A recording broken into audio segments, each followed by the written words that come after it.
السلام عليكم ورحمة الله. بسم الله والحمد لله والصلاة والسلام على أشرف المرسلين وعلى آله وصحبه أجمعين. أما بعد، إن الذين آمنوا وعملوا الصالحات سيجعل لهم الرحمن ودا.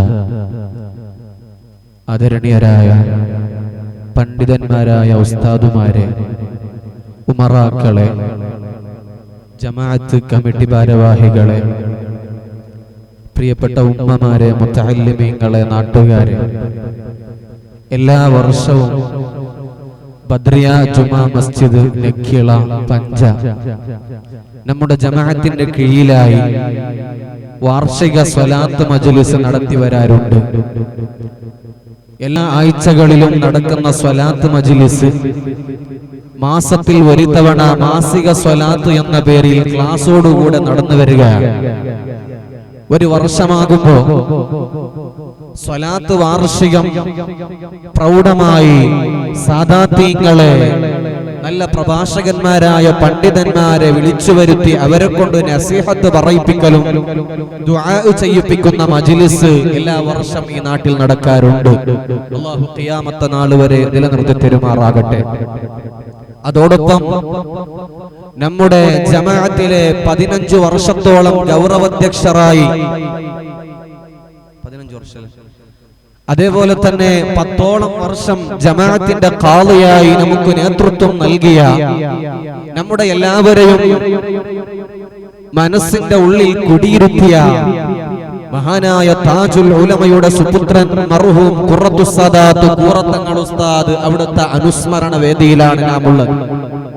അതോടൊപ്പം നമ്മുടെ ജമാഅത്തിന് നേതൃത്വം നൽകാൻ ഒരു ഗൗരവാധ്യക്ഷ പദവി ഖുറത്തുസ് സാദാത്ത് കൂറത്തങ്ങൾ ഉസ്താദിന്റെ നേതൃത്വം ദീർഘകാലം ഈ ജമാഅത്തിന് ഉണ്ടായതിന്റെ അടിസ്ഥാനത്തിൽ നമുക്ക് കൂറത്തങ്ങൾ ഉസ്താദിന്റെ മകനെ തന്നെ ഈ ജമാഅത്തിലേക്ക് ഒരു ഗൗരവാധ്യക്ഷരായി നിയമിക്കാമെന്ന് ഈ നാട്ടുകാർ തീർമാനിക്കുകയും ഖുറത്തുസ് സാദാത്ത് കൂറത്തങ്ങൾ ഉസ്താദിന്റെ മകൻ മസൂദ് തങ്ങൾ ഉസ്താദിനെ നമ്മുടെ ജമാഅത്തിന്റെ ഗൗരവാധ്യക്ഷരായി ഇവിടെ ഞങ്ങൾ ആ സ്ഥാനം ഏൽക്കുകയാണ്. അതോടൊപ്പം പള്ളിയുമായി ചേർന്ന് നിൽക്കുന്ന ഒരു കട്ടടം, അതിന്റെ ഉദ്ഘാടന ചടങ്ങും കൂടിയാണ്. അപ്പൊ ഒരുപാട് പരിപാടികൾ ഒന്നിച്ച് നടക്കുന്ന ഒരു നല്ല ഒരു സദസ്സിലാണ് നാം ഉള്ളത്. അല്ലാഹു സുബ്ഹാനഹു വ തആല നമ്മുടെ മജ്ലിസ് സ്വീകരിക്കുമാറാകട്ടെ. ദീർഘമായി ഞാൻ ഒന്നും പറയുന്നില്ല.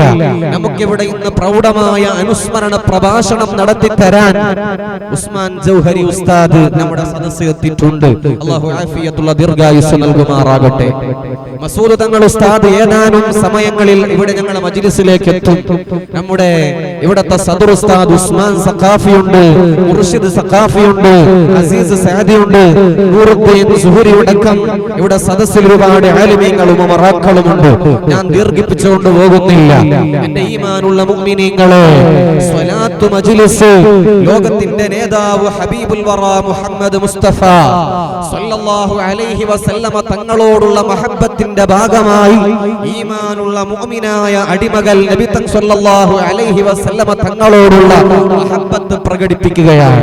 നബി സല്ലല്ലാഹു അലൈഹി വസല്ലമ തങ്ങളോടുള്ള ഇഷ്ക് പ്രകടിപ്പിക്കുകയാണ്. മുഅ്മിനീങ്ങളായ ആളുകൾ, ജമാഅത്തിൽപ്പെട്ട ആളുകൾ ഒരു സ്ഥലത്ത് ഇരുന്ന് ഒരുമിച്ച് കൂടിക്കൊണ്ട് ലോകത്തിന്റെ നേതാവ് ഹബീബുൽ വറ മുഹമ്മദ് മുസ്തഫ സല്ലല്ലാഹു അലൈഹി വസല്ലമ തങ്ങളെ പേരിൽ ഒരുമിച്ച് കൂടി സ്വലാത്ത് ചൊല്ലുകയാണ്. നിങ്ങൾ ലോകത്തിന്റെ ഏത് മുക്കുമൂലകളിൽ നിന്ന് എനിക്ക് സലാം ചൊല്ലിയാൽ, നിങ്ങൾ ലോകത്തിന്റെ ഏത് മുക്കുമൂലകളിൽ നിന്ന് എനിക്ക് സ്വലാത്ത് ചൊല്ലിയാൽ, സലാം ചൊല്ലിയാൽ, ഞാനത് ഉടനടി മടക്കുമെന്ന് ലോകത്തിന്റെ നേതാവ് ഹബീബുൽ വറ മുഹമ്മദ് മുസ്തഫ സല്ലല്ലാഹു അലൈഹി വസല്ലം. സ്വലാത്തിന്റെ ഗൗരവം ഒന്നും കൂടി മനസ്സിലാക്കണമെങ്കിൽ ഓരോ ദിവസം ലോക മുസ്ലിമീങ്ങൾ നിസ്കരിക്കുന്ന 5 വഖത്ത് നിസ്കാരമുണ്ടല്ലോ.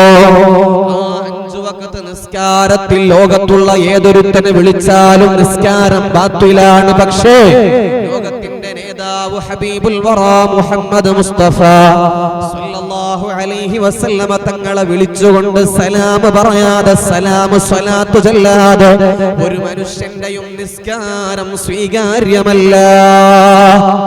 സല്ലല്ലാഹു അലൈഹി വസല്ലമ തങ്ങളെ മേലെ സ്വലാത്ത് ചൊല്ലണം, സലാം ചൊല്ലണം. അത് ഈമാനിന്റെ ഭാഗമാണ്.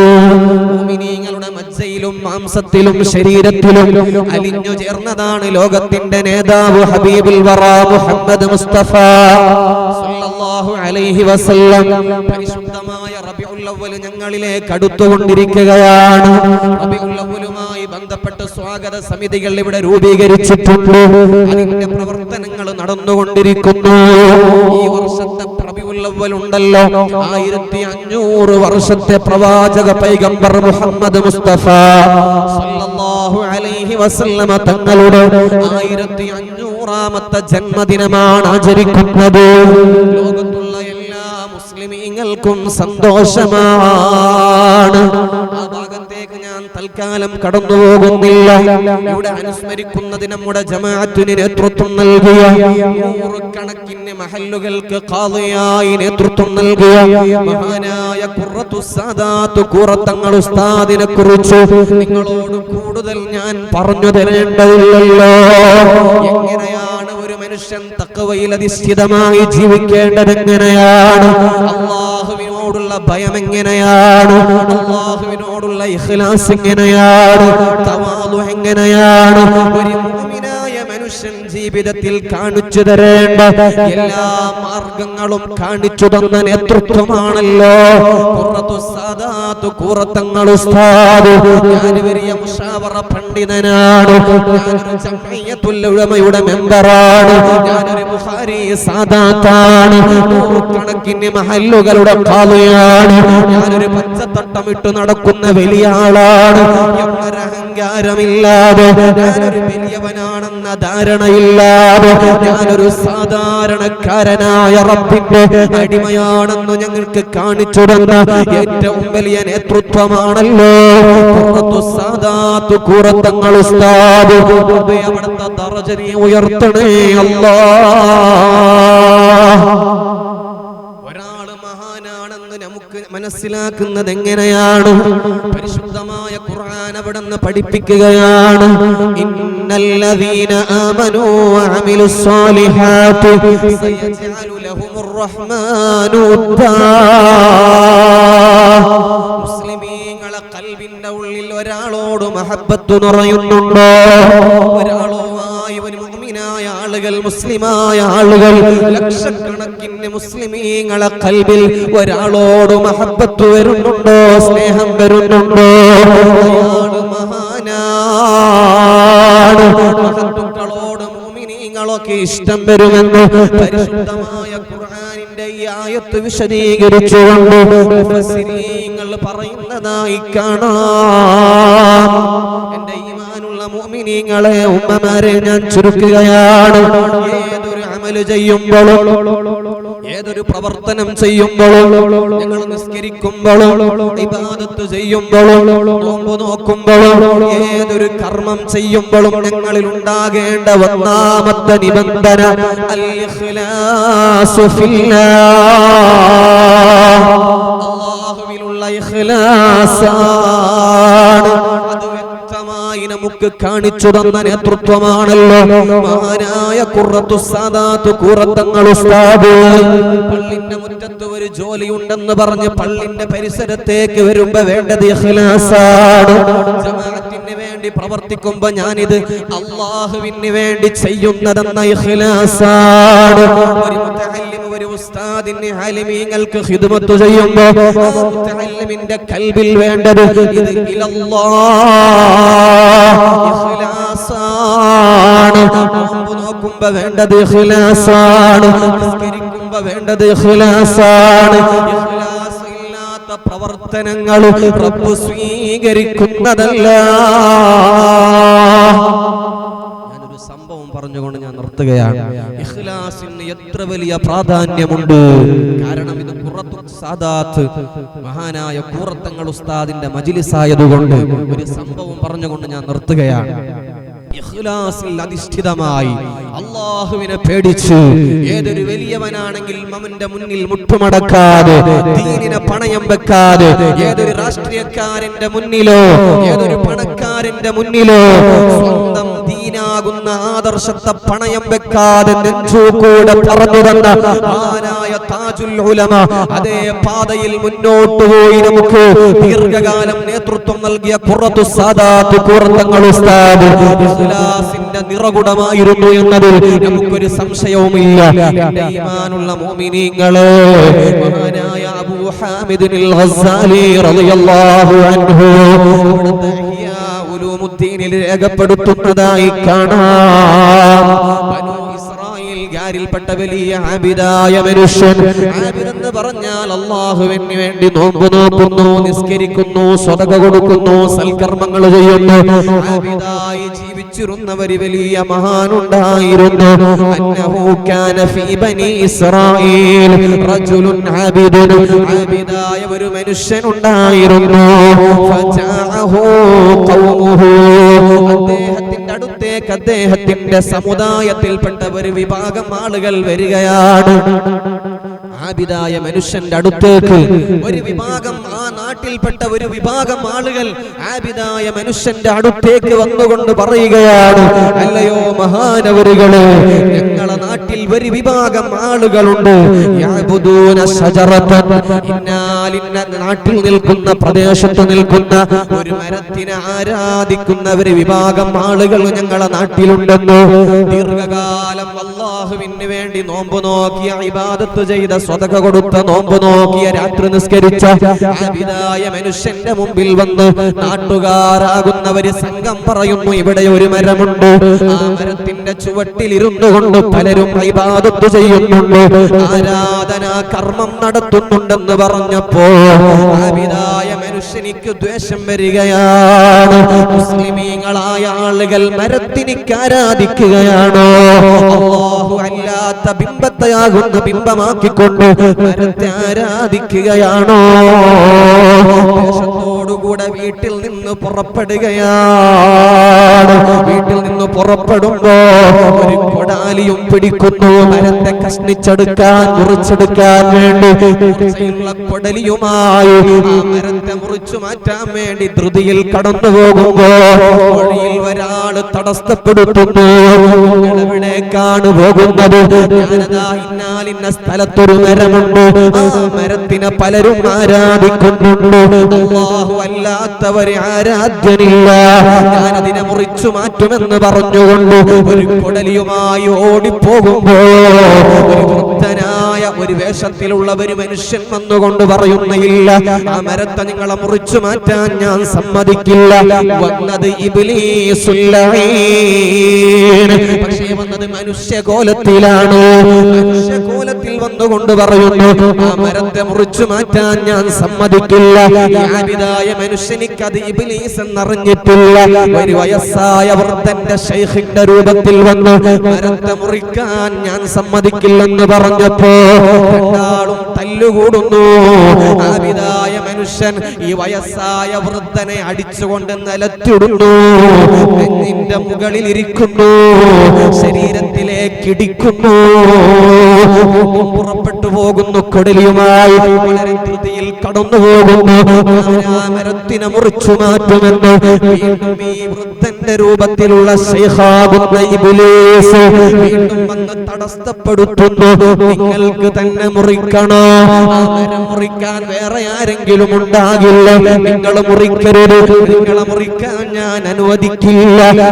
ആബിദായ മനുഷ്യൻ വിടുന്നില്ല. ഇല്ല ഇല്ല, അല്ലാഹു അല്ലാത്തവർ ആരാധ്യനില്ല, അല്ലാഹു അല്ലാത്തവർ ദൈവമില്ല, മരത്തെ ആരാധിക്കാൻ ഞാൻ സമ്മതിക്കില്ല എന്ന് പറഞ്ഞുകൊണ്ട് ആബിദായ മനുഷ്യൻ പറഞ്ഞപ്പോ ഈ ശൈഖാകുന്ന വൃദ്ധൻ പറയുന്നു, ഞാൻ നിങ്ങളെ മരം മുറിക്കാൻ സമ്മതിക്കില്ല. വീണ്ടും അടികൂടുന്നു.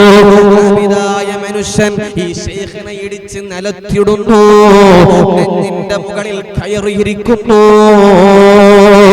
വീണ്ടും ഈ ശൈഖ് പറയുന്നു, നിങ്ങൾക്ക് മരം മുറിക്കണോ?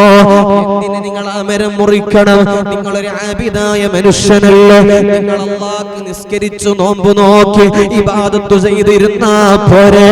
നിങ്ങൾക്ക് കഴിക്കാൻ ഭക്ഷണത്തിന് പ്രയാസമുണ്ടോ? നിങ്ങൾക്ക് ജീവിതം മുന്നോട്ട് പോകാൻ പ്രയാസമുണ്ട്. നിങ്ങൾക്ക് ഞാനൊരു ഖൈറ് പറഞ്ഞു തരാം. ഓരോ ദിവസം നിങ്ങൾക്ക് ഞാൻ 2 ദിർഹം തരാം. 2 ദിർഹം നിങ്ങളെ വീടിന്റെ തലയണയുടെ അടിയിൽ നിങ്ങൾക്ക് ഞാൻ വെച്ചു തരാം. ആ മരത്തെ മുറിക്കുന്നത് നിങ്ങൾ ഉപേക്ഷിച്ചാൽ എല്ലാ ദിവസം നിങ്ങൾക്ക് 2 ദിർഹം ഞാൻ തരാം. മനുഷ്യന്റെ മനസ്സൊരൽപ്പം മാറി. പറയുന്നത് ശരിയാണല്ലോ, ഞാനൊരു ആബിദായ മനുഷ്യൻ, എനിക്ക് ഭക്ഷണം കഴിക്കാൻ പണത്തിന്റെ ആവശ്യമുണ്ട്, എനിക്ക് കുടുംബം പോറ്റാൻ സമ്പത്തിന്റെ ആവശ്യമുണ്ട്, എന്റെ ഒന്നുമില്ല, എനിക്ക് പലരും ഇങ്ങനെ തന്നുകൊണ്ടാണല്ലോ ഓരോ ദിവസം കഴിയുന്നത്. അങ്ങനെയാണെങ്കിൽ ഓക്കെ എന്ന് പറഞ്ഞ് ഈ കൊടലിയും പിടിച്ചുകൊണ്ട് തിരിച്ചു വീട്ടിലേക്ക് പോകുന്നു. വീട്ടിലേക്ക് പോയി പിറ്റേ ദിവസം രാവിലെയാകുമ്പോ തലയുടെ അടിയിൽ 2 ദിർഹം അവിടെ നിന്ന് ലഭിക്കുന്നു. 2ാമത്തെ ദിവസവും ലഭിക്കുന്നു. ഇങ്ങനെ 3ാമത്തെ ദിവസമായപ്പോ ദിർഹം കാണുന്നില്ല. ആബിദായ മനുഷ്യൻ തലയണയുടെ അടിയിൽ നോക്കുമ്പോ ദിർഹം കാണുന്നില്ല. നല്ല ദ്വേഷത്തോടുകൂടെ വീണ്ടും കൊടലിയെടുക്കുന്നു. ധൃതിയിൽ നടന്നു പോകുന്നു. ഞാൻ ആ മരത്തിനെ മുറിച്ചു മാറ്റുമെന്ന് ധൃതിയിൽ പോകുമ്പോ അതേ മുമ്പ് 2 തവണ കണ്ട ശൈഖാകുന്ന വൃദ്ധനുണ്ടല്ലോ, തടഞ്ഞു നിർത്തുന്നു. ഇതിനെ മുറിച്ചു മാറ്റാൻ ഞാൻ സമ്മതിക്കില്ലെന്ന് പറയുന്നു. തല്ലുകൂടുന്നു. ആബിദായ മനുഷ്യനെ വൃദ്ധനായ മനുഷ്യൻ അടിച്ചു നിലത്തോട്ടിട്ട് നെഞ്ഞിലിരിക്കുന്നു. ആബിദായ മനുഷ്യൻ അത്ഭുതപ്പെട്ടു പോയി. 2 തവണ ഇയാളെ ഞാൻ അടിച്ച് നിലത്തിട്ട് ഞാനാണ് വിജയിച്ചതാണല്ലോ, ഇപ്പൊ നിങ്ങൾക്ക് എങ്ങനെ വിജയിക്കാൻ കഴിഞ്ഞു? ആ സമയത്താണ് ഇബ്ലീസുൽ ലഈൻ ചിരിച്ചുകൊണ്ട് പറയുന്നു, 2 തവണ നിങ്ങളുടെ യാത്ര ഇലല്ലാഹ്. ഏതോ ഒരു മരത്തിനെ ആരാധിക്കുന്ന മരത്തിനെ ആരാധ്യരാക്കുന്ന ഒരു വിഭാഗമുണ്ട്. അവരെ തടയണമെന്ന് അല്ലാഹുവിന്റെ വജ്ഹ് ഉദ്ദേശിച്ച് അല്ലാഹു മാത്രമാണ് ദൈവമെന്ന് കരുതി അവരെ തടഞ്ഞു നിർത്തി ആ മരത്തെ മുറിച്ചു മാറ്റാൻ അല്ലാഹുവിന് വേണ്ടി 2 തവണ നിങ്ങൾ പോയിട്ടുണ്ടെങ്കിൽ നിങ്ങൾ 3ാമത്തെ തവണ കൊടലിയുമായി വന്നത് അല്ലാഹുവിന് വേണ്ടിയല്ല. 2 ദിർഹം നിങ്ങളുടെ തലയണയുടെ അടിയിൽ നിങ്ങൾക്ക് ലഭിക്കാത്തതിന്റെ പേരിലാണ്. കാലങ്ങളോളം ഇബാദത്ത് ചെയ്ത ആബിദായ മനുഷ്യന് അല്ലാഹ് എല്ലാ പവറും കൊടുത്തിരുന്നു. പക്ഷേ ഇഖ്ലാസ് എന്ന കാര്യം തെറ്റിപ്പോയപ്പോ അല്ലാഹു ഇബ്ലീസിനെ കൊണ്ട് നിലത്തടിച്ച് അടിപ്പിച്ചു കളഞ്ഞു. അദ്ദേഹത്തിന്റെ ശക്തി അല്ലാഹ് എടുത്തു കളഞ്ഞു. ഇത് മഹാനായ ഇഹ്യാ ഉലൂമുദ്ദീനിൽ അബൂ ഹാമിദുൽ ഗസ്സാലി റളിയല്ലാഹു അൻഹു അതുപോലത്തെ പല ഇമാമിങ്ങളും രേഖപ്പെടുത്തിയിട്ടുണ്ട്. ഞാൻ ദീർഘിപ്പിച്ചു കൊണ്ടുപോകുന്നില്ല. അതുകൊണ്ട് ഏതൊരു അമൽ ചെയ്യുമ്പോഴും ഞങ്ങളുടെ ഖൽബിന്റെ ഉള്ളിൽ ഉണ്ടാകേണ്ടത് ഇഖ്ലാസ് എന്നുള്ളതാണ് എന്ന് ഈ സന്ദർഭത്തിൽ നിങ്ങളോട് ഉണർത്താൻ കാരണം നമുക്ക് ഇഖ്ലാസിന്റെ നിറുകുടമായി ജീവിതത്തിൽ കാണിച്ചു തന്ന മഹാനായ ഖുറത്തുസ് സാദാത്ത് ഖുറത്തങ്ങൾ ഉസ്താദ് റബ്ബി അവിടുത്തെ മദദ് ഞങ്ങൾക്ക് നീ നൽകണേ അല്ലാഹ്. അവിടുത്തെ നോട്ടം നീ ഞങ്ങൾക്ക് നൽകണേ അല്ലാഹ്. എന്റെ ദൗത്യം ഈ വേദി ഉദ്ഘാടനം ചെയ്യാൻ വേണ്ടിയാണ് ഞാൻ നിർത്തുകയാണ്. ആലിമീങ്ങളുടെ അനുസ്മരണമാണ്. ഇന്ന് ലോകത്ത് ആലിമീങ്ങൾക്കാണ് സ്ഥാനമെന്നുള്ളത് ഇന്ന് ലോകത്ത് തെളിഞ്ഞുകൊണ്ടിരിക്കുകയാണ്. 2 ലോക രാജ്യങ്ങളെ വലിയ പണ്ഡിതന്മാർ, ഉമർ ഹഫീൽ എന്ന് പറയുന്ന യമനിലെ വലിയ പണ്ഡിതൻ, നമ്മുടെ ഇന്ത്യയിലെ ഗ്രാൻഡ് മുഫ്തി സുൽത്താനുൽ ഉലമ ഇന്ന് ലോക രാജ്യങ്ങളിൽ ചർച്ചയാവുകയാണ്. കാരണം യമനിൽ തലാൽ മഹ്ദി എന്ന് പറയുന്ന ഒരു മുസ്ലിമായ മനുഷ്യനെ 2014 വധിച്ച കേസിൽ നിമിഷപ്രിയ എന്ന് പറയുന്ന കേരളത്തിലെ പെൺകുട്ടി 110ഓളം കഷ്ണമുണ്ടാക്കി കൊന്നുകളഞ്ഞ ഒരു കൊലപാതകിയായ പെണ്ണിനെ യമനിൽ തൂക്കിലേറ്റുമ്പോൾ ഇന്ത്യയിലെ സുപ്രീം കോടതിയിലേക്ക് ഇന്ത്യയിലെ സർക്കാരിനോട് സുപ്രീം കോടതി ആവശ്യപ്പെട്ടപ്പോ ഇന്ത്യയിലെ സർക്കാർ പറഞ്ഞു ഞങ്ങൾക്കതിൽ കൂടുതലൊന്നും ചെയ്യാൻ കഴിയില്ല. കാരണം യമൻ എന്ന് പറയുന്ന ഒരു രാജ്യം, ആ രാജ്യത്തിന്റെ സ്വൻആ എന്ന് പറയുന്ന സന എന്ന് പറയുന്ന പ്രദേശത്ത് ഭരണമാണ് നിലകൊള്ളുന്നത്. അവിടേക്ക് ഇന്ത്യയുമായി ഇവിടുത്തെ ഭരണവുമായി ബന്ധിപ്പിക്കാൻ നമുക്ക് സാധിക്കുന്നില്ല. ചർച്ച നടത്താൻ ഞങ്ങൾക്ക് കഴിയില്ല. ആ സമയത്താണ് ശൈഖുനാ സുൽത്താനുൽ ഉലമ എപി ഉസ്താദിനെ ആളുകൾ പലരും സമീപിച്ചപ്പോൾ ഉസ്താദ് അവിടെയുള്ള അവിടെയുള്ള പണ്ഡിതന്മാരുമായി ബന്ധപ്പെട്ടു ഇന്ന തീയതിക്ക് അതാ മരണദണ്ഡന നടപ്പിലാക്കുന്ന ആ ഏറ്റവും വലിയ ശിക്ഷ ഉസ്താദിന്റെ ഇടപെടൽ കൊണ്ട് അവിടെ നീട്ടിവെക്കാൻ കഴിഞ്ഞു എന്നുണ്ടെങ്കിൽ ഈമാനുള്ള മുഅ്മിനീങ്ങളെ ഒരു രാജ്യത്തിന്റെ ഗവൺമെന്റുകൾക്ക് നടത്താൻ കഴിയാത്ത പ്രവർത്തനങ്ങൾ ആലിമീങ്ങൾ പണ്ഡിതന്മാർ നടത്തുമ്പോ ഈ രാജ്യത്തിന് ഈ നാടുകൾക്ക് ഈ ലോകത്തിന് മഹാന്മാരായ പണ്ഡിതന്മാർ കാണിച്ചു തന്ന മാതൃകകൾ നാം പഠിക്കേണ്ടതുണ്ട്. ആ ഭാഗത്തേക്ക് ഞാൻ കടക്കുന്നില്ല. ഇൻഷാ അല്ലാഹ് നമുക്ക് ഇന്നത്തെ ഈ വേദിയിൽ സാരവത്തായ ഉപദേശം പറഞ്ഞു തരാൻ വേണ്ടി ജൗഹരി ഉസ്താദ് ഇവിടെ എത്തിയിട്ടുണ്ട്. ആഫിയത്തുള്ള ദീർഘായുസ്സ് പ്രദാനം ചെയ്യുമാറാകട്ടെ. ബിസ്മില്ലാഹിർ റഹ്മാനിർ റഹീം. ഇന്നാ ഫതഹ്നാ ലക ഫത്ഹൻ മുബീന എന്ന പരിശുദ്ധമായ ഖുർആനിന്റെ